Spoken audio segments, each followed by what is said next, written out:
Hello friends, मैं सचिन एक बार फिर से अपने इस यूट्यूब चैनल ओमसी कोचिंग क्लासेस पर आप सभी का स्वागत करता हूं।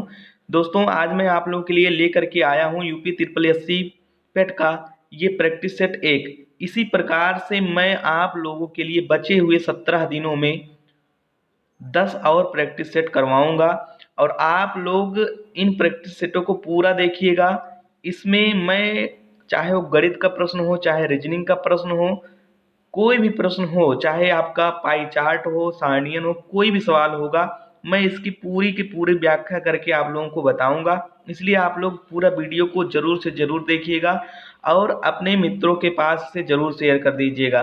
ठीक है, तो आइए हम अपने इस वीडियो की शुरुआत करते हैं। मेरे पास टोह की एक सीरीज है जिसमें 10 प्रश्न पत्र हैं और वो भी अनसाल्व है। मैं ये पूरा आप लोगों को सॉल्व करवाऊंगा, पूरा दसों आपके जो भी प्रैक्टिस सेट हैं। तो आज ही हमारा पहला है। इसी प्रकार से हमारी श्रृंखला जारी रहेगी जब तक हमारे 10 प्रैक्टिस सेट पूरा नहीं हो जाती। ठीक है, तो आइए हम शुरुआत करते हैं अपने वीडियो की। देखिएगा, यहाँ पे हमारा पहला क्वेश्चन है, मोहनजोदड़ो का स्थानीय नाम क्या था? मोहनजोदड़ो का स्थानीय नाम क्या था? रेगिस्तान का टीला, नदीमुख का टीला, मृतकों का टीला या जीवन के टीला? तो आपका राइट आंसर आपका जो हो जाएगा यहाँ से वो हो जाएगा मृतकों का टीला। ठीक है, आपका राइट आंसर सी हो जाएगा। और ये सिंधी भाषा का मोहनजोदड़ो, जिसका सिंधी भाषा में अर्थ है मृतकों का टीला। और इसकी खोज सर्वप्रथम 1922 ईस्वी में 1922 ईस्वी में राखलदास बनर्जी ने किया था। राखलदास बनर्जी ने किया था। राखलदास बनर्जी, आप इसको ध्यान दीजिएगा कि इसकी खोज किसने की थी? राखलदास बनर्जी ने। आगे बढ़ते हैं, हमारा दूसरा क्वेश्चन है, प्रारंभिक बौद्ध धर्म ग्रंथों की रचना किसमें की गई थी? तो यहाँ पे देखिए, प्राकृत पाठ लिखा गया, पाली पाठ लिखा गया, संस्कृत पाठ लिखा गया या चित्रलेखीय पाठ लिखा गया? तो यहाँ पर देखिएगा, जो आपका राइट आंसर हो जाएगा वो पाली पाली पाठ में आपका कहने का मतलब है आंसर नंबर आपका हो जाएगा 2 वाला सही। ठीक है, आगे बढ़ते हैं। अगला हमारा क्वेश्चन है, वह सुल्तान कौन था जिसने खलीफा के अधिकार को मानने से इनकार कर दिया था? तो वह खलीफा मतलब ध्यान दीजिएगा, जिसने खलीफा के अधिकार को मानने से इनकार कर दिया था, वह कौन सा सुल्तान था? तो अलाउद्दीन खिलजी ने खलीफा के अधिकारों को मानने से इनकार कर दिया था। तो यहाँ पे राइट आंसर आपका हो जाएगा अलाउद्दीन खिलजी। बाकी इसमें मैं थोड़ा सा और आपको बता देता हूँ। कुतुबुद्दीन मुबारक खिलजी ने स्वयं को खलीफा घोषित किया था। ठीक है, ये जो मतलब कुतुबुद्दीन मुबारक जो लिखा गया है, ये इन्होंने स्वयं को क्या किया था? खलीफा घोषित किया था। आगे बढ़ते हैं, शिवाजी ने कितनी बार सूरत को लूटा? शिवाजी ने 2 बार। कब कब लूटा था? शिवाजी ने 2 बार सूरत को लूटा। प्रथम बार में इन्होंने 1664 ईस्वी में लूटा और दूसरी बार इन्होंने इसको जब लूटा था तो वो 1670 ईस्वी में। तो आप इसको ध्यान दीजिएगा, शिवाजी ने सूरत को कितनी बार लूटा? शिवाजी ने सूरत को 2 बार लूटा। ठीक है, आगे बढ़ते हैं। हमारा नेक्स्ट क्वेश्चन जो है, ध्यान दीजिएगा, यहाँ पे हमारा जो नेक्स्ट क्वेश्चन होगा 5 नंबर वाला क्वेश्चन जो है, भारत में सिपाही विद्रोह की शुरुआत कहाँ से हुई थी? भारत में सिपाही विद्रोह की शुरुआत मेरठ से हुई थी। ये आपका राइट आंसर हो जाएगा। सिपाही विद्रोह की शुरुआत मेरठ से हुई थी। यह 1857 ईस्वी में हुआ था। यह ब्रिटिश शासन के विरुद्ध एक सशस्त्र विद्रोह था। कौन सा विद्रोह था आपका? ये सशस्त्र विद्रोह इसको हम लोग कह सकते हैं। ठीक है,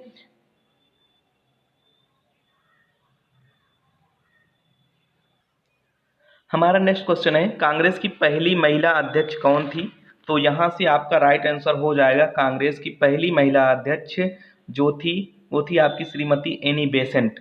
ठीक है, श्रीमती एनी बेसेंट 1917 ईस्वी में कलकत्ता में इन्हें इस पद के लिए चुना गया था। कब चुना गया था? 1917 ईस्वी में। ठीक है, आगे बढ़ते हैं। महात्मा गांधी ने वर्ष डाट में नटाल कांग्रेस, भारतीय कांग्रेस का गठन किया था। तो ये आपका राइट आंसर जो हो जाएगा ये 1894 ईस्वी में।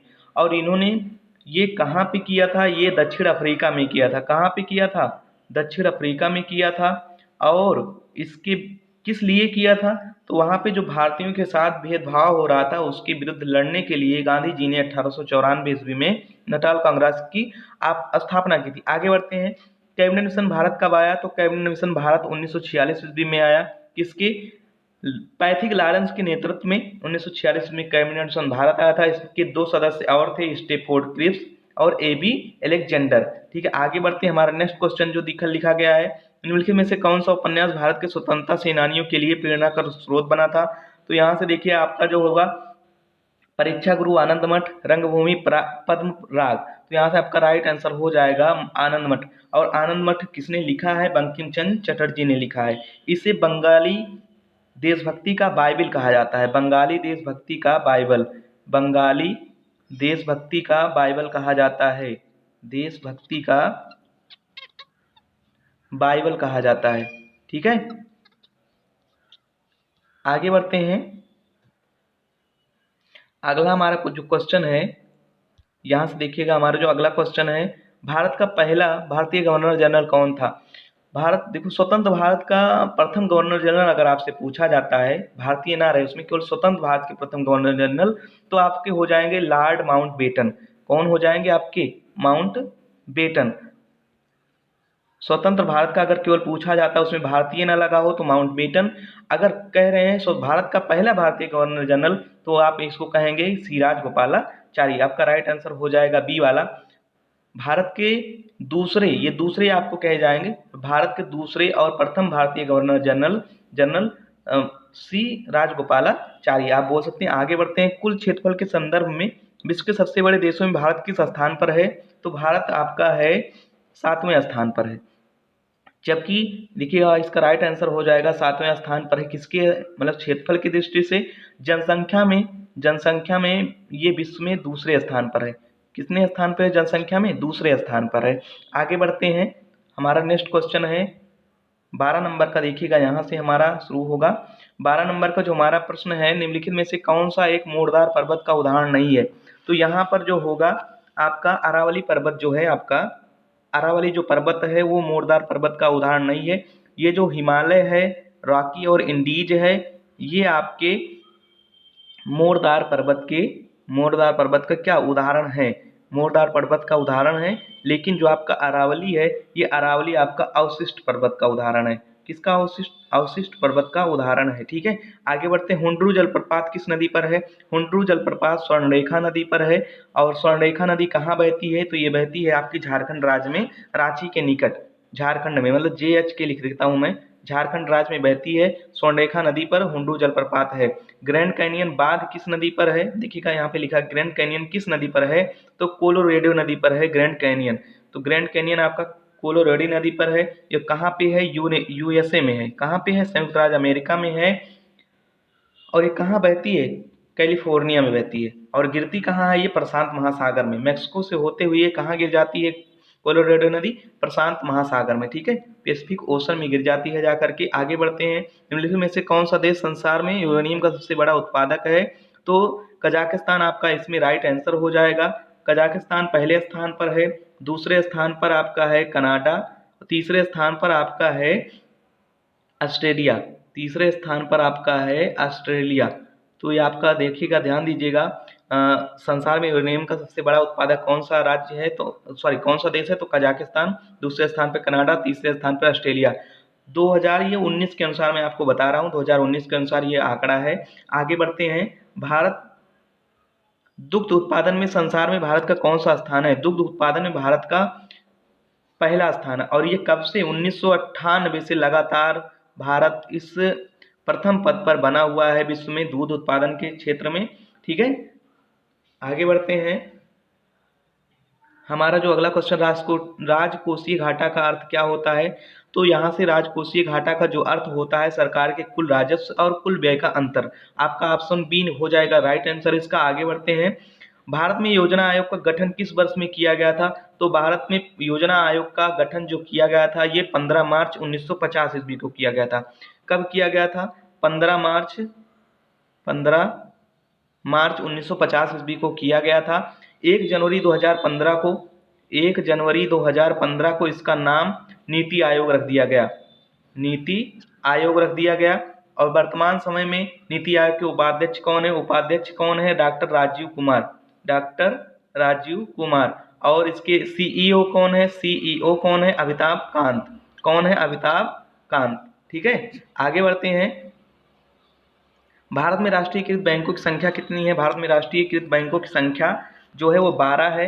किसके साथ को लेकर के देखिए, भारत वर्तमान में स्टेट बैंक ऑफ इंडिया सहित कुल राष्ट्रीयकृत बैंकों की संख्या जो है वो कितनी है, 12 है। आपका राइट आंसर हो जाएगा 12। आगे बढ़ते हैं, मिश्रित अर्थव्यवस्था का अर्थ क्या होता है? मिश्रित अर्थव्यवस्था का अर्थ ये होता है प्राथमिक, ठीक है, मिश्रित अर्थव्यवस्था एक ऐसी अर्थव्यवस्था है जिसमें निजी एवं सार्वजनिक, ठीक है, निजी एवं सार्वजनिक दोनों क्षेत्रों की विद्यमानता होती है, ठीक है। ये आपका राइट आंसर हो जाएगा इसमें आपका बी।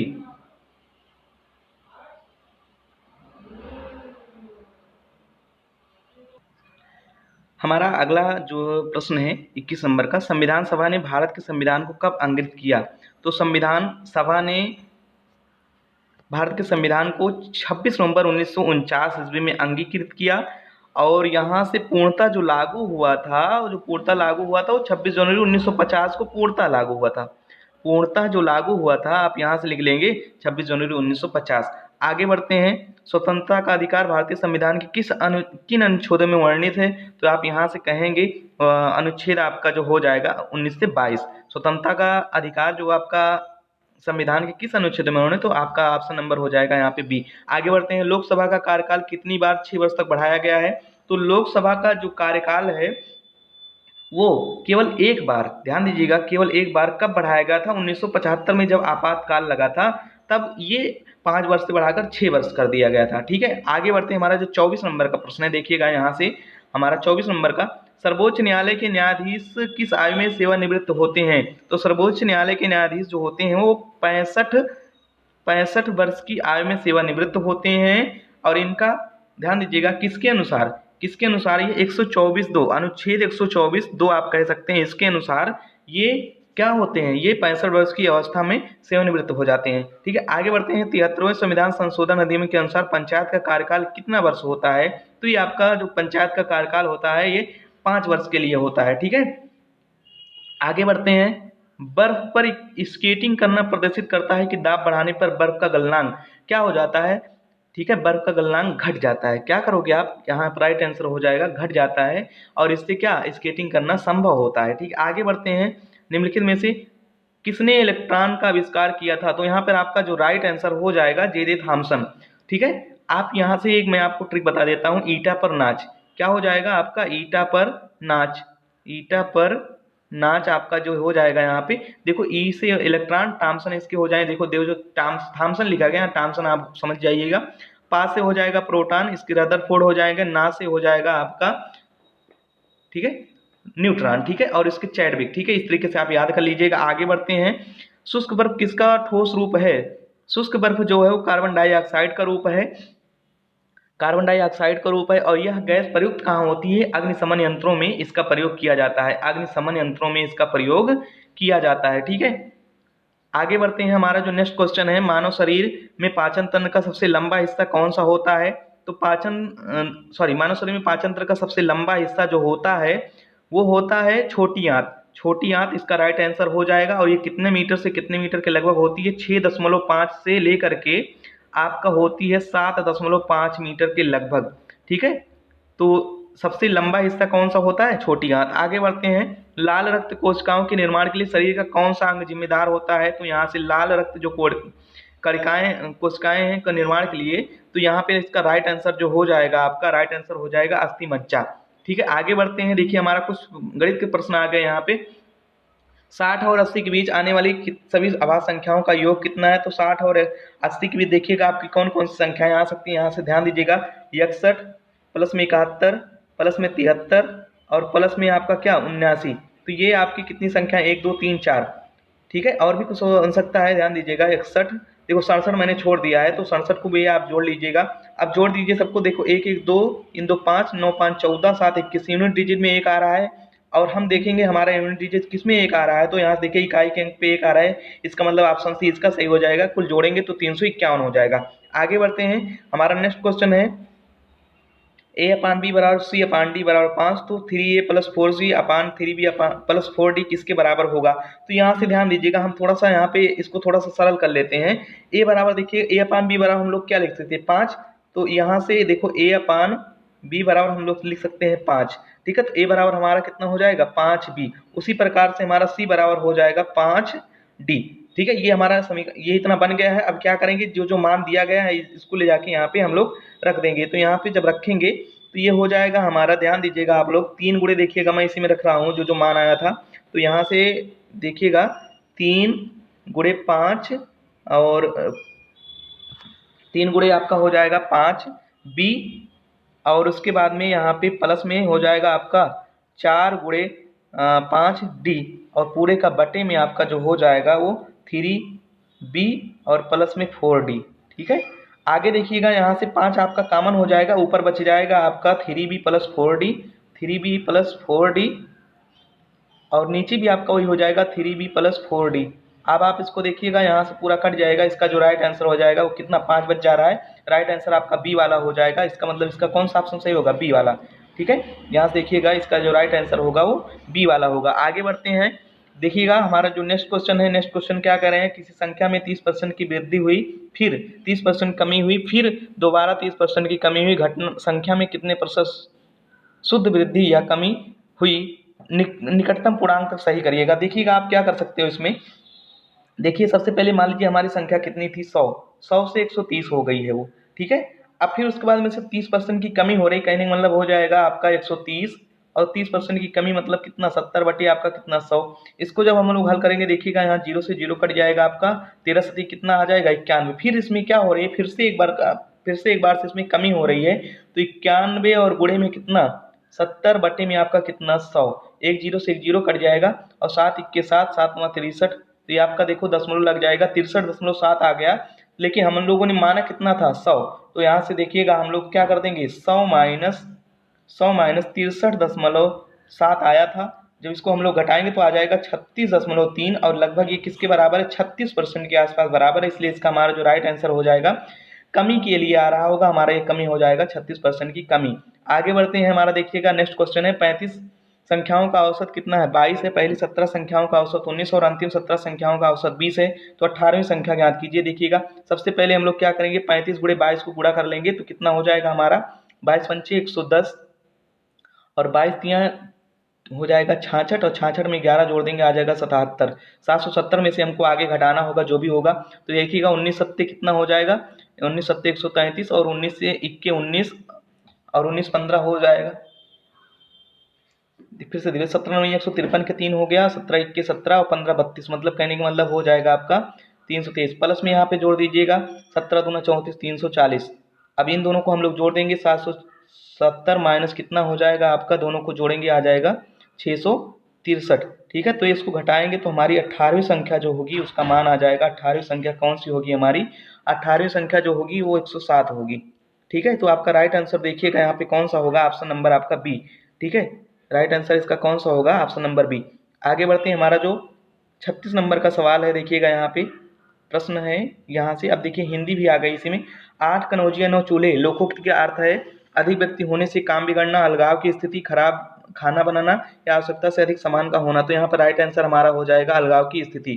ठीक है, और यहाँ से जगत धन ईश, जगदीश में कौन सी संधि है, तो जगदीश हो जाएगा। इसमें जो आपका होगा ये व्यंजन संधि होगी। कौन सी संधि हो जाएगी आपकी, व्यंजन संधि हो जाएगी। ऑप्शन नंबर इसका सी सही हो जाएगा। आगे बढ़ते हैं, हमारा नेक्स्ट क्वेश्चन है, मिश्रण शब्द का विलोम शब्द है। तो मिश्रण शब्द का विलोम जो होगा यहाँ पे मैं सीधा बता देता हूँ आपको, रुच्छ हो जाएगा। आगे बढ़ते हैं, अधोलिखित में वर्तनी की दृष्टि से एक शब्द अशुद्ध है। देखिए आपका ये भी सही है, ये भी सही है, ये भी सही है, लेकिन यहाँ पे जो अध्यात्म लिखा गया है यहाँ पे केवल आ रहेगा, अध्यात्म। ठीक है, इस तरीके से हम लोग इसको लिखेंगे। इसका मतलब यही आपका राइट आंसर हो जाएगा। अशुद्ध पूछ रहा था, राइट आंसर इसका हो जाएगा आपका सी। आगे बढ़ते हैं, हमारा जो नेक्स्ट क्वेश्चन है, आग का पर्यायवाची शब्द है। आग का पर्यायवाची शब्द नहीं है, तो यहाँ से देखिए व्योम जो होगा आपका, व्योम व्योम लिखा गया है यहाँ पे। व्योम आपका किसका पर्यायवाची शब्द है, व्योम आकाश का। ठीक है, तो आग के पर्यायवाची शब्द अनल, पावक, कृषाणु, दहन, धूमकेतु, बहिनी, वायु सखा इत्यादि आप लोग क्या आग के पर्यायवाची कह सकते हैं, जबकि व्योम आकाश का पर्यायवाची है। आगे बढ़ते हैं हम लोग, देखिएगा आपको मैं यहाँ धीरे धीरे करके पैसेज पढ़ा देता हूँ, इसका मैं आपको केवल उत्तर बता दूंगा। आप लोग इसको अगर करना होगा तो इसको देखिएगा, पढ़ के आप लोग कर लीजिएगा। यहाँ से देखिए ये आपका है, मैं थोड़ा सा रुक जाता हूँ यहाँ पे, आप लोग इसको पढ़ लीजिएगा। इसके बाद में यहाँ से मैं थोड़ा सा फिर से इसको रोक देता हूँ। इसके बाद में देखिएगा हमारा जो पहला क्वेश्चन दिया गया है, how many people unveiled the Queen Victoria statue of Common Park. तो यहाँ पे जो इसका राइट आंसर हो जाएगा वो आपका हो जाएगा ऑप्शन नंबर ए। ठीक है, ऑप्शन नंबर आपका इसका ए हो जाएगा, कहने का मतलब है कि एक। ठीक है, आप लोग इसको पढ़ लीजिएगा। आगे बढ़ते हैं, नहीं तो वीडियो बहुत बड़ा हो जाएगा। Which of the following is false regarding the Queen Victoria statue in Bengaluru. तो यहाँ से इसका मतलब हो जाएगा, देखिए it is made of marble सही है, इट इज 11 फीट टॉल ये भी सही है, इट इज 111 ईयर्स ओल्ड ये भी सही है, लेकिन ये ध्यान दीजिएगा it is standing in Queen's Park Queen Victoria पर नहीं, ये गलत है आपका। इसका राइट आंसर हो जाएगा ऑप्शन नंबर सी। आगे बढ़ते हैं, यहाँ पर देखिएगा, यहाँ पे जो ये दे रहे हैं, in the following question the sentence given with blank to be, मतलब हमें खाली स्थान पर सही उससे रिलेटेड सही वर्ड को भरना है। तो यहाँ पे हमको 4 विकल्प आगे दिए गए हैं, हम देखते हैं इसमें क्या भरा जाएगा। यहाँ से देखिएगा, हमारा जो पहला है 43 नंबर का क्वेश्चन, इट इज एन। तो देखिए ऑस्पिशियस, ऑस्पिशियस का मतलब होता है कोई मांगलिक कार्य, ठीक है, या शुभ मंगल या मांगलिक सूचक आप शब्द बोल सकते हैं। ऑस्पिशियस का मतलब होता है पवित्र भी बोल सकते हैं। तो यहाँ it is an auspicious day to start your new business. ठीक है, कहते नहीं कि मतलब किसी का मतलब मांगलिक, मतलब कहते हैं भैया आज मतलब आपका काम शुरू करने का बहुत शुभ दिन है। तो यहाँ से आपका कौन सा राइट आंसर हो जाएगा, राइट आंसर हो जाएगा ऑस्पिशियस। इसका मतलब होता है मांगलिक दिन या मंगल दिन आप बोल सकते हो, पवित्र दिन बोल सकते हो, शुभ बोल सकते हो। ठीक है, तो यहाँ से क्या आप शुभ भी बोल सकते हो। तो ये आपका राइट आंसर हो जाएगा ऑस्पिशियस। आगे बढ़ते हैं, अब देखिए यहाँ पे जो आपका एडेप्ट दिया गया है इसके लिए क्या प्रोसेस है। बेस्ट एक्सप्रेसेस का मतलब हो जाएगा, यहाँ पे आपसे समानार्थी शब्द पूछ रहा है। ठीक है, बेस्ट एक्सप्रेसेस का मतलब क्या हो जाएगा, समानार्थी शब्द। 4 ऑप्शन आपको दिए जाएंगे, इसमें आपको समानार्थी शब्द पूछा जाएगा। तो एडेप्ट का मतलब जो होता है, एडेप्ट का मतलब होता है दक्ष या निपुण, आप बोल सकते हैं दक्ष या निपुण शब्द इसमें, इसके लिए आप लिख सकते हैं। और यहाँ पे आपका ध्यान दीजिएगा, यहाँ पे स्किल्ड लिखा गया, इसका राइट आंसर जो होगा स्किल्ड का मतलब भी हो जाएगा आपका कौशल, एक्सपर्ट, प्रोफिशिएंट। ठीक है, इस प्रकार से दक्ष इसका मतलब भी हो जाएगा, कुशल भी बोल सकते हो आप इसका मतलब। तो इसका राइट आंसर जो हो जाएगा वो हो जाएगा आपका स्किल्ड। आगे बढ़ते हैं, हमारा जो नेक्स्ट क्वेश्चन है एसेंट। एसेंट का मतलब होता है भैया, आप लोगों ने सुना होगा कि आरोही क्रम। ठीक है, आरोही क्रम मतलब क्या, बढ़ता क्रम, आपका चढ़ाव भी बोल सकते हो, बढ़ता क्रम भी बोल सकते हैं, असेंडिंग ऑर्डर और डिसेंडिंग ऑर्डर। तो यहाँ से इसका हो जाएगा डिसेंडिंग मतलब घटता क्रम। इसका राइट आंसर कौन सा हो जाएगा, विलोम शब्द आपको चुनना था इस 45 वाले क्वेश्चन में, इसलिए आपका राइट आंसर क्या हो जाएगा, अपोजिट का मतलब होता है विलोम शब्द। ठीक है, तो यहाँ से हो जाएगा डिसेंट, डिसेंट का मतलब हो जाएगा घटता क्रम। आगे बढ़ते हैं, हमारा जो नेक्स्ट क्वेश्चन है, दिए गए विकल्पों में से कौन सा निम्नलिखित शब्दों का सार्थक क्रम दर्शाएगा। तो देखिएगा यहाँ पे क्या होना चाहिए, सबसे पहले देखो हम लोग पत्र का प्रयोग करते थे, फिर टेलीफोन का प्रयोग करते थे, फिर स्मार्टफोन आ गया, उसके बाद में उपग्रह। तो आपका राइट आंसर जो होगा 1, 3 और उसके बाद में कहने वाला इसका देखो ये ऑप्शन में सी दिखाई दे रहा है, इसके लिए इसका राइट आंसर सी हो जाएगा। आगे बढ़ते हैं, 5 लोगों ने एक दौड़ में भाग लिया, कार्तिक ने प्रभजोत की एकदम पीछे ही दौड़ पूरी की। देखिए प्रभजोत मैंने लिख दिया यहाँ पे, उसके बाद में कार्तिक कह रहे हैं इनसे सेम पीछे ही दौड़ पूरी की। और फराज ने लक्ष्य से एकदम पहले, ध्यान दीजिए फराज ने लक्ष्य से एकदम पहले, मतलब देखिएगा लक्ष्य यहाँ पे है, फराज अभी देखो मैं लिख देता हूँ, फराज ने लक्ष्य से पहले दौड़ पूरी की, अनिल ने फराज की एकदम पहले, ठीक है, एकदम पहले मतलब दौड़ पूरी की, मतलब यहाँ पे कौन हो जाएगा, अनिल। अनिल जो होंगे वो मतलब देखो कह रहे हैं अनिल ने फराज की एकदम पहले दौड़ पूरी की। अंतिम अनिल तीसरे स्थान पर, देखो तीसरे स्थान पर हो भी गए हैं। तो इनमें से दौड़ में दूसरे स्थान पर कौन रहा है, तो यहाँ पे राइट आंसर जो हो जाएगा आपका कौन सा हो जाएगा, राइट आंसर आपका ए हो जाएगा। कार्तिक जो थे आपके, वो कार्तिक आपके दूसरे स्थान पर रहे थे। ठीक है, तो यहाँ से देखिए ध्यान दीजिएगा, आपका जो राइट आंसर हो जाएगा कार्तिक हो जाएगा। आप देख लीजिएगा, हल कर लीजिएगा। आगे बढ़ते हैं, निम्नलिखित दिए गए विकल्पों में से विषम शब्द अक्षर को चुनिए। तो महानदी, कृष्णा, ताप्ती, गोदावरी। तो ध्यान दीजिएगा, ये तीनों नदियाँ आपकी कहाँ पे गिरती हैं, ये तीनों नदियाँ आपकी बंगाल की खाड़ी में गिरती हैं। कहाँ पे गिरती हैं, बंगाल की खाड़ी में। इसमें हमको विषम चुनना है, जो ताप्ती है ये आपकी अरब सागर में गिरती है, इसलिए इसका राइट आंसर कौन सा हो जाएगा, ताप्ती इसका राइट आंसर हो जाएगा। आगे बढ़ते हैं, देखिए दिन में कितनी बार घड़ी की सुइयाँ सीधी होती हैं। तो आप लोग जानते हो 12 घंटे में घड़ी की सुइयाँ 11 बार, जबकि 24 घंटे में कितना हो जाएंगे आपकी 22 बार आपकी सीधी होंगी। कहने मतलब है कि कितनी बार सीधी होंगी, तो आपका राइट आंसर जो हो जाएगा इसमें 22 हो जाएगा। आगे बढ़ते हैं, हमारा जो नेक्स्ट क्वेश्चन है आपका, सभी बर्तन चम्मच हैं और सभी कटोरे चम्मच है। ध्यान दीजिए, इसके लिए मैं 2 आपके लिए बना सकता हूँ कि देखो एक तो आपका क्या हो जाएगा, सभी क्या कह रहा है बर्तन, तो आपका ये बर्तन का हिस्सा हो गया, और क्या है ये चम्मच है, ये आपका चम्मच है और ये आपका हिस्सा कौन सा है, ये बर्तन है। ठीक है, उसके बाद में कह रहे हैं सभी कटोरे चम्मच हैं, तो ध्यान दीजिएगा यहाँ पे क्या हो जाएगा आपका, ऐसे कट भी सकता है ये, तो ये क्या हो जाएगा मतलब कटोरे। अब एक आपका तरीका और भी हो सकता है, वो कैसा, देखो आपका, देखो यहाँ पे क्या हो सकता है कि सभी बर्तन जो होंगे वो क्या हो जाएंगे चम्मच, और उसके बाद में सभी कटोरा क्या हो जाएगा इस तरीके से। तो यहाँ से देखिएगा ये आपका बर्तन, ये आपका हो जाएगा चम्मच, और ये आपका हो जाएगा कटोरा। ठीक है, अब देखिएगा हम लोग अपने प्रश्न पे आ जाते हैं, कौन सा हमारा है। हमारा जो प्रश्न था कि यहाँ से देखिएगा ऊपर आया है हमारा प्रश्न, तो हमारा जो प्रश्न है यहाँ से, कोई बर्तन कटोरा नहीं है, एकदम सही है आपका। और उसके बाद कुछ बर्तन कटोरे हैं, दोनों से हम लोग देखेंगे। तो यहाँ से देखिए हम लोग ऑप्शन मिलाते हैं। अब कोई भी चम्मच बर्तन नहीं है, तो कोई भी चम्मच बर्तन नहीं है, ये आपका गलत है। तो कहने का मतलब इसका जो राइट आंसर निकल के आएगा निष्कर्ष 1 अथवा निष्कर्ष 2।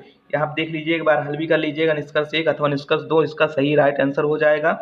आगे बढ़ते हैं, हमारा जो अगला क्वेश्चन है, जुलाई 2021 में भारतीय सेना ने किस अभिनेत्री के नाम पर गुलमर्ग कश्मीर में स्थित फायरिंग रेंज का नाम रखा है, तो इसका राइट आंसर हो जाएगा आपका विद्या बालन। ठीक है, कौन सा राइट आंसर हो जाएगा इसका, विद्या बालन के नाम पर रखा गया है गुलमर्ग का स्थान। ठीक है, फायरिंग रेंज का नाम जो बदल के रखा गया वो विद्या बालन रखा गया। आगे बढ़ते हैं, निम्नलिखित में से कौन सा सही सुमेलित है, तो यहाँ से देखिएगा सही सुमेलित होने का मतलब ये है कि गोवा, यहाँ पे देखो राज्य दिया गया है, राज्यपाल दिया गया है, तो देखिएगा यहाँ पे जो हो सकता है गोवा, गोवा के S P S Sreedharan Pillai एकदम सही है, आपका राइट आंसर हो जाएगा, यही आपका सही सुमेलित पूछ भी रहा था आपसे। कर्नाटक के कौन है, थावरचंद गहलोत हैं। और मध्य प्रदेश के कौन है, मध्य प्रदेश के आपके हैं मंगू भाई। देखिएगा यहाँ पे क्या कह रहे हैं, मध्य प्रदेश के जो होंगे, मध्य प्रदेश के इसमें से नहीं होंगे, मध्य प्रदेश के जो हैं वो मंगू भाई छगन भाई पटेल, छगन भाई पटेल हैं। और झारखंड के कौन है, झारखंड के हैं आपके, झारखंड के जो हैं वो रमेश बैस हैं, रमेश बैस। आप आगे बढ़ते हैं, हम लोग आगे देखते हैं। हमारा नेक्स्ट इसका जो राइट आंसर था वो आपका हो जाएगा, राइट आंसर आपका पहला वाला था, सही था आपका राइट आंसर। आगे बढ़ते हैं, जुलाई 2021 में किस देश ने एक नया मौसम उपग्रह FY3E लॉन्च किया है, तो इसका राइट आंसर हो जाएगा चीन। ठीक है, राइट आंसर हो जाएगा चीन ने FY3E लॉन्च किया है, और ये क्या करेगा, बेहतर मौसम का पूर्वानुमान लगाएगा। ठीक है, मौसम का पूर्वानुमान लगाने के लिए आगे बढ़ते हैं। जून 2021 में केंद्रीय मंत्रिमंडल ने कितने राज्यों में सार्वजनिक निजी भागीदारी मॉडल के जरिए सभी आबादी वाले गांवों में ऑप्टिकल फाइबर कनेक्टिविटी प्रदान करने हेतु भारत नेट की कार्यान्वयन को मंजूरी प्रदान की है, तो इसका राइट आंसर हो जाएगा 16 राज्यों में। कौन सा राइट आंसर हो जाएगा इसका, राइट आंसर जो हो जाएगा इसका वो हो जाएगा आपका ऑप्शन नंबर बी। आगे बढ़ते हैं, मई 2021 में वैश्विक स्वास्थ्य शिखर सम्मेलन 2021 का आयोजन कहाँ किया गया, तो आपका ये रोम में किया गया है। ठीक है, कहाँ पे किया गया, आपका रोम में किया गया, यहाँ पे रोम हो जाएगा। आगे बढ़ते हैं, मई 2021 में संपन्न UEFA महिला चैंपियंस लीग 2020-21 का खिताब किस फुटबॉल क्लब ने जीता है, तो बार्सिलोना। ठीक है, तो यहाँ से राइट आंसर हो जाएगा आपका बार्सिलोना। ठीक है, यहाँ से राइट आंसर हो जाएगा इसका बार्सिलोना। आगे बढ़ते हैं, हमारा जो नेक्स्ट क्वेश्चन है, जून 2021 में कौन संयुक्त राष्ट्र के व्यापार और विकास सम्मेलन अंगटाट की पहली महिला महासचिव नियुक्त हुई हैं, इसका राइट आंसर हो जाएगा आपका, राइट आंसर हो जाएगा रेबेका ग्रिन्सपन। ठीक है, रेबेका ग्रिन्सपन। आगे बढ़ते हैं, हमारा जो नेक्स्ट क्वेश्चन है 57 के बाद 58 नंबर का, देखिएगा राष्ट्रीय जैव विविधता दिवस कब मनाया जाता है, तो हम लोग जानते हैं राष्ट्रीय जैव विविधता दिवस 22 मई को मनाया जाता है। और इसकी जो अब की बार की थीम है, जो थीम है वो आप लोग ध्यान दीजिएगा, थीम है हम समाधान का भाग हैं, हम समाधान का भाग हैं, समाधान का भाग हैं, हम समाधान का भाग हैं। और we are parts of the solution. ठीक है, we are parts of the solution. अगला हमारा जो नेक्स्ट क्वेश्चन है, नेक्स्ट क्वेश्चन, जनवरी 2021 में प्रधानमंत्री कौशल विकास योजना के तीसरे चरण का शुभारंभ देश के सभी राज्यों के कितने जिलों में किया गया, इसका राइट आंसर हो जाएगा 600 जिलों में किया गया है। आगे बढ़ते हैं, इस जो शुभारंभ किया गया है इस योजना का, तो 600 जिलों में किया गया है। आगे बढ़ते हैं, वर्ष 2020 के युवा गणतज्ञ के लिए रामानुजन पुरस्कार से किसे सम्मानित किया गया है, तो ये आपका option number B, doctor Carolina अरुजो।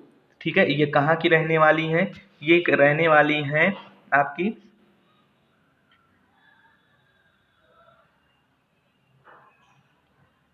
Brazil की रहने वाली हैं, सॉरी यहाँ पे थोड़ा सा टाइम लग गया है, ब्राज़ील की रहने वाली हैं।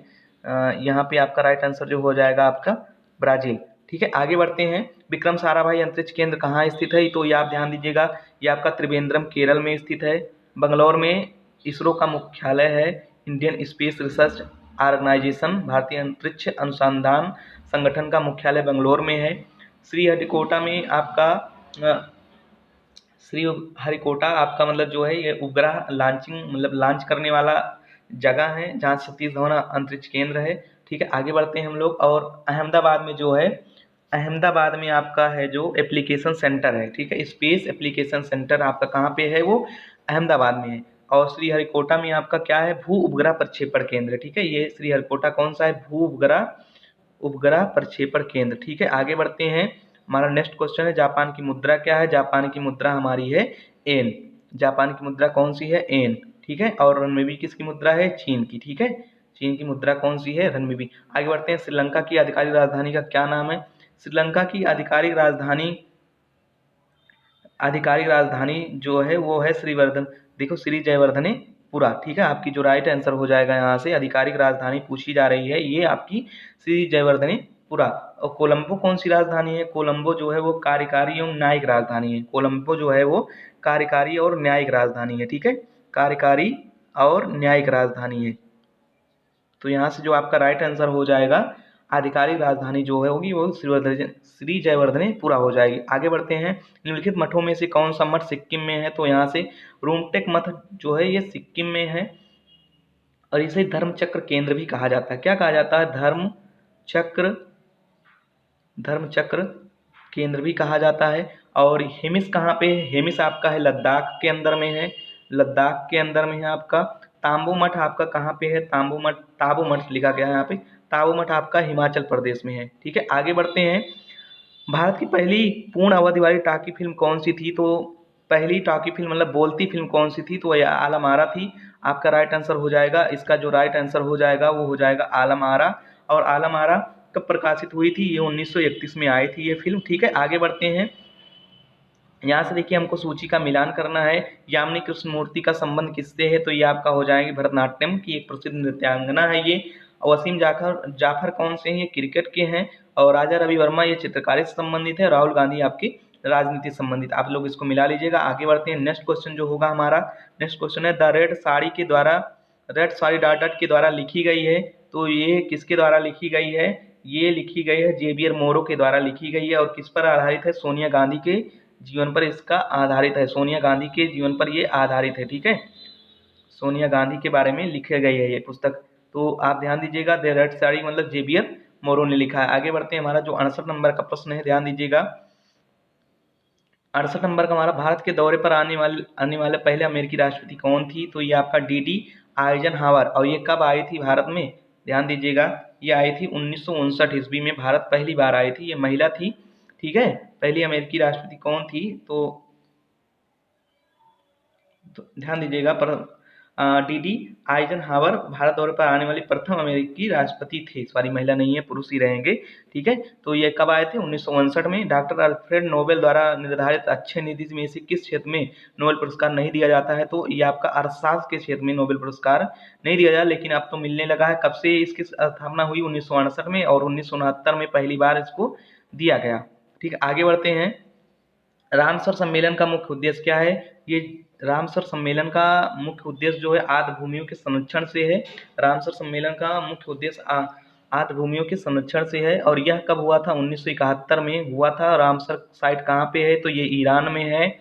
और भारत कब शामिल हुआ था, भारत शामिल हुआ था 1982 ईस्वी में इसमें शामिल हुआ था। आगे बढ़ते हैं, हमारा नेक्स्ट क्वेश्चन देखिएगा, यहाँ से हमको दिया गया है 71 से 75 के लिए गद्यांश है। देखो मैं गद्यांश थोड़ा थोड़ा धीरे धीरे बढ़ा रहा हूँ, आप लोग इसको पढ़ लीजिएगा। देखिए धीरे धीरे मैं इसको ऊपर उठा रहा हूँ, इस तरीके से आप इसको पढ़ भी लीजिएगा। उसके बाद हम लोग धीरे धीरे इसका उत्तर देंगे। अभी मैं उत्तर आपको बता दूंगा।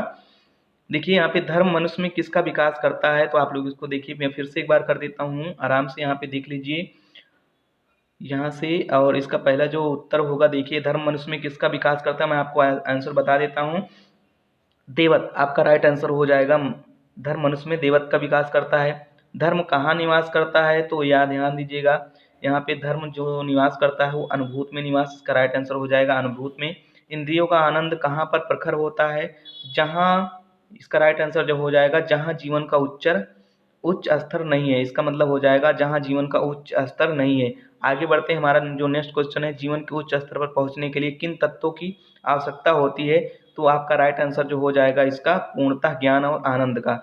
आगे बढ़ते हैं, हमारा जो 75 नंबर का क्वेश्चन है, उपरोक्त गद्यांश का उचित शीर्षक हो सकता है, उपर्युक्त गद्यांश का उचित शीर्षक क्या हो सकता है, तो यहाँ से ध्यान दीजिएगा, उपर्युक्त गद्यांश का उचित शीर्षक हो सकता है धर्म का स्वरूप, इसका राइट आंसर हो जाएगा धर्म का स्वरूप। आगे बढ़ते हैं, हमारा जो नेक्स्ट क्वेश्चन है, नेक्स्ट क्वेश्चन यहाँ से आप देखिएगा, यहाँ से फिर से देखिए पाई चार्ट का सवाल आ गया है ये, ठीक है। तो हम लोग इसको देखते हैं, यहाँ से जो हमारा क्वेश्चन दिया गया है, यहाँ पे देखो कर्मियों की संख्या कुल 7,20,000 है। तो यहाँ से देखते हैं हम लोग आगे, मतलब प्रश्नों पे आ जाते हैं।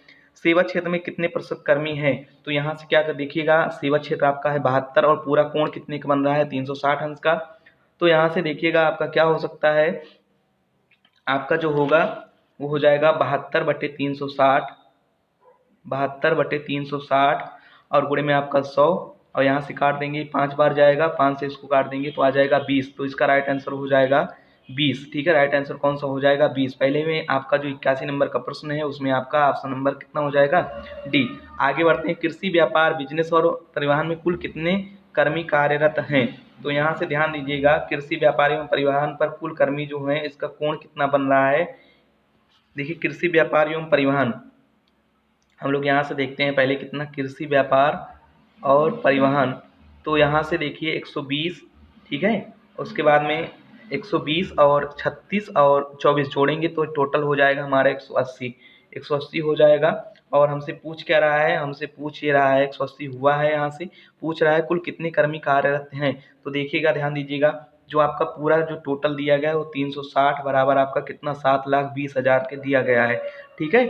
तो यहाँ से इकाई, दहाई, सैकड़ा, हज़ार, 10,000, ठीक है, 7,20,000 के पास दिया गया है। तो यहाँ से आपसे कितना 180 को निकालना है, तो यहाँ से 180 निकालने के लिए आप क्या करोगे, जरा देख लो, 7,20,000 बटे में आपका कितना 360 और गुणे में आपका हो जाएगा 180, ठीक है। इसको हम लोग हल कर लेंगे, देखो एक जीरो से एक जीरो यहाँ से कट जाएगा आपका, यहाँ से 36 दूना 72 मतलब 20,000 ये आ जाएगा, और 18 दूना 36, कहने का मतलब है 3,60,000, इसका राइट आंसर जो हो जाएगा ये 3,60,000 हो जाएगा। आगे बढ़ते हैं, व्यापार बिजनेस की तुलना में उद्योग में कितने कर्मी अधिक कार्यरत हैं, तो ध्यान दीजिएगा, यहाँ पे देखिएगा व्यापार में कर्मियों का प्रतिनिधित्व वाला जो कोण बना रहा है वो कितने बना रहा है 24 आपका है, और उद्योग में कर्मियों का प्रतिनिधित्व कितना कर रहा है आपका 108, ध्यान दीजिएगा यहाँ पे 108 दिखाई दे रहा है और ये 24, तो इन दोनों का अंतर जो होगा वो आ जाएगा 84, ठीक है। और हमको निकालना क्या है, 360 बराबर हम लोग जान रहे हैं 7,20,000 के है, तो हमको 84% का 84 अंश का निकालना है, तो इसलिए क्या हो जाएगा आपका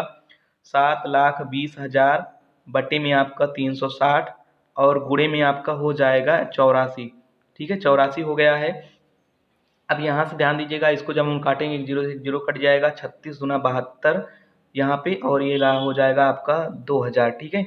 अब 2,000 हो जाएगा और इसको जब गुणा कराएंगे तो ये आ जाएगा हमारा, देखिएगा 84 दुनैया हो जाएगा हमारा 168, मतलब हो जाएगा 1,68,000, ठीक है। तो आपका राइट आंसर देखिए कौन सा सही होने वाला है, 1,68,000 कौन सा है आपका, ऑप्शन नंबर ए सही आपका राइट आंसर हो जाएगा। आगे बढ़ते हैं, उद्योग क्षेत्र में कितने कर्मी कार्यरत हैं, तो उद्योग क्षेत्र में देखिए, उद्योग क्षेत्र आपका कितना था, उद्योग क्षेत्र आपका है 108, तो 108 पे देखिए आप कैसे निकालोगे, तो आप देखो 7,20,000 और बटे में आपका 360 और 108 को आपको निकालना है। तो यहाँ से देखिए एक जीरो से एक जीरो कट गया है, 36 दूना 72 ये 2,000 आ गया है, और यहाँ से 108 दुनिया हो जाएगा 216, कहने मतलब 3 जीरो और बढ़ा दीजिएगा आप, तो यहाँ से राइट आंसर इसका हो जाएगा, देखिएगा कौन सा राइट आंसर होगा, 2,20,000, ऑप्शन नंबर इसका बी हो जाएगा सही। आगे बढ़ते हैं, हमारा जो 85 नंबर का क्वेश्चन है, परिवहन व्यापार और सेवा क्षेत्र में कार्यरत कुल कर्मियों की संख्या कृषि क्षेत्र में कार्यरत कर्मियों की संख्या से कितना अधिक है, तो आप लोग इसको कैसे निकालोगे, देखो परिवहन व्यापार और सेवा क्षेत्र में कितने कितने हैं, 36 हैं, देखिए यहाँ से मैं देख देता हूँ 36, 24 और 72, ठीक है। इन दोनों तीनों को जोड़ें, 36, 24 और 72, इन दोनों को जोड़ा गया है, तो इन जोड़ने पे कितना आ जाएगा आपका 132, और आपसे क्या पूछा जा रहा है, कृषि क्षेत्र में 120 है, इन दोनों का अंतर कितना आ गया है 12। ठीक है, 132 में से अगर 120 को घटा देंगे तो आ जाएगा 12। और इसके बाद में हम लोग क्या करेंगे, 7,20,000 और बटे में आपका 360 और गुणे में आपका यहाँ पे 12 हो जाएगा। एक जीरो से एक जीरो कट जाएगा, 36 दूना 72 मतलब 2000 और 12 दूना 24। करने वाला उत्तर जो आपका आना चाहिए वो 24,000 के लग आना चाहिए। ठीक है, तो आपका राइट आंसर देखते हैं कौन सा सही होगा। 24,000 आपका देखो यहाँ पे आपका option number C right answer हो जाएगा 24। आगे बढ़ते हैं, देखिएगा हमारा जो नेक्स्ट क्वेश्चन है, दिया गया दंड आरेख 6 वर्षों के दौरान 2 स्कूल में विद्यार्थियों की संख्या को दर्शाता है। देखिएगा यहाँ पे हम लोग इसको यहाँ से इसका अंतर पहले यहाँ से लिख लेते हैं। देखिएगा यहाँ पे जो अंतर होगा अभी यही पूछा जाएगा शायद आपसे सवाल में। आगे देखते हैं क्या क्या पूछा गया है इसमें। किस वर्ष में दोनों स्कूलों की विद्यार्थियों की संख्या का निरपेक्ष अंतर सबसे कम है। तो हम लोग इसका सबसे देखिए अंतर पूछ रहा है, इसको आप लोग पहले सवाल को हल कर सकते हो। देख लीजिएगा किसमें सबसे ज़्यादा आएगा, मैं आपको बता दे रहा हूँ। यहाँ से देखो आपका जो सबसे ज़्यादा अंतर दिखाई दे रहा है 2012 में दिखाई दे रहा है, इसलिए इसका राइट आंसर कौन सा हो जाएगा 2012। ऑप्शन नंबर आपका देखिएगा कौन सा सही होने वाला है।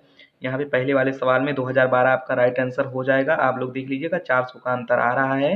आसान सवाल था ये। आगे बढ़ते हैं, 6 वर्षों की अवधि के दौरान स्कूल बी के विद्यार्थियों की औसत संख्या कितनी है। तो यहाँ से ध्यान दीजिएगा 6 वर्षों की अवधि में स्कूल बी के विद्यार्थी कितने कितने थे। तो देखिए आप जब घटाएंगे वहाँ पे तो 550 प्लस में आपका देखिएगा 820 और उसके बाद में आपका देखिएगा यहाँ से 600 और प्लस में आपका देखिएगा 750 और प्लस में आपका हो जाएगा 500 और प्लस में आपका 480। ठीक है, इन सभी को जोड़ेंगे तो आ जाएगा 3700। ठीक है, 3700 आ जाएगा। जोड़ने पर आप लोग जोड़ भी लीजिएगा 3700 और औसत पूछा जा रहा है तो 3700 बटे क्या कर दीजिएगा आप 6 कर दीजिएगा। और जब इसको काटोगे 6 चौक 36, 6 आ गया, एक हासिल बचा, 6 के 6 61 और 6 चौक 36 फिर से आ जाएगा 616 दशमलव जो आपका आना चाहिए 67। तो आपका देखिए 616 ऑप्शन नंबर आपका सी राइट आंसर हो जाएगा। आगे बढ़ते हैं, 88 नंबर का जो हमारा प्रश्न है, किस वर्ष में स्कूल बी के विद्यार्थियों की संख्या में प्रतिशत वृद्धि इसके पिछले वर्ष की तुलना में सबसे अधिक है।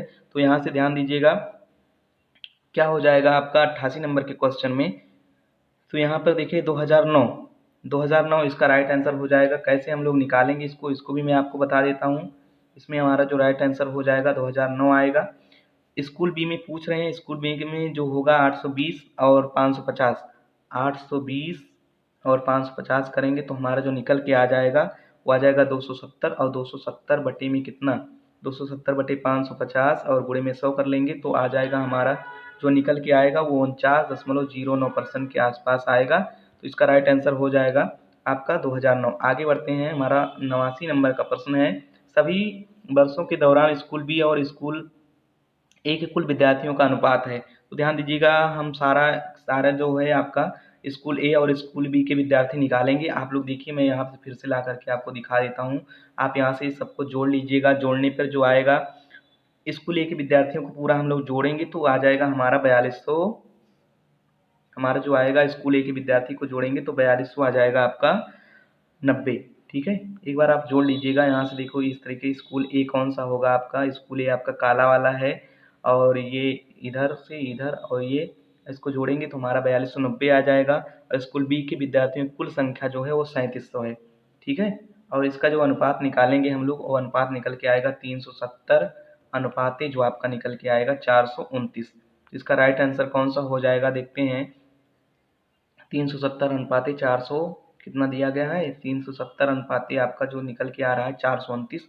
कहने का मतलब आपका ऑप्शन नंबर कौन सा सही हो जाएगा बी। लास्ट वाला सवाल लास्ट नहीं, आपका 90 नंबर का सवाल है। वर्ष 2008 एवं 2009 में स्कूल ए के विद्यार्थियों की संख्या वर्ष 2012 एवं 13 में स्कूल बी के विद्यार्थियों की संख्या से कितना अधिक है। तो यहाँ पर आप क्या करोगे, 2008 और 2009 में जो संख्या निकालेंगे हम लोग तो देखिएगा 2008 में हमारा कितना निकल के आ जाएगा, 2008 में ये 9 में जो निकल के आएगा देखो 2008 में कितना है, 2008 में आपका है 640 और 2009 में 800, दोनों को जोड़ेंगे तो हमारा जो निकल के आएगा वो आ जाएगा 1440। और उसके बाद में स्कूल बी में देख लेते हैं 2012 2013, 2012 में आपका देखिएगा 500 है और 2013 में आपका जो है वो है 480, दोनों को जोड़ेंगे तो आ जाएगा 960। ठीक है, 960 980 हो जाएगा। आप यहाँ से इन दोनों को घटा देंगे तो घटाने पे जो आएगा आपका जो क्वेश्चन उत्तर आ जाएगा आपका वो 460 आएगा। कौन सा ऑप्शन आपका सही है? देखिए आपका जो ऑप्शन है वो आपका राइट आंसर हो जाएगा 460। ऑप्शन नंबर आपका इसका सी सही है। तो दोस्तों आप लोगों के लिए ये 90 प्रश्न थे। आगे के ये जो 10 प्रश्न हैं मैं इसको अपनी अगले वीडियो में अपलोड करूँगा क्योंकि वीडियो बहुत बड़ा हो जाएगा। आप लोग इन प्रश्नों को ज़रूर हल करिएगा, ज़रूर देख लीजिएगा एक बार जल्दी से। चाहे आप थोड़ा सा फास्ट ही देख लीजिएगा लेकिन देख लीजिएगा और कमेंट बॉक्स में ज़रूर बताइएगा कि आप लोगों को हमारा यह प्रयास कैसा लगा। हम अपने वीडियो में आप लोगों को जो बताएंगे वो सारणीय के जो दोनों सवाल बचे हुए हैं आप ठीक है उसको हम बताएंगे। और तब तक के लिए धन्यवाद, मिलते हैं।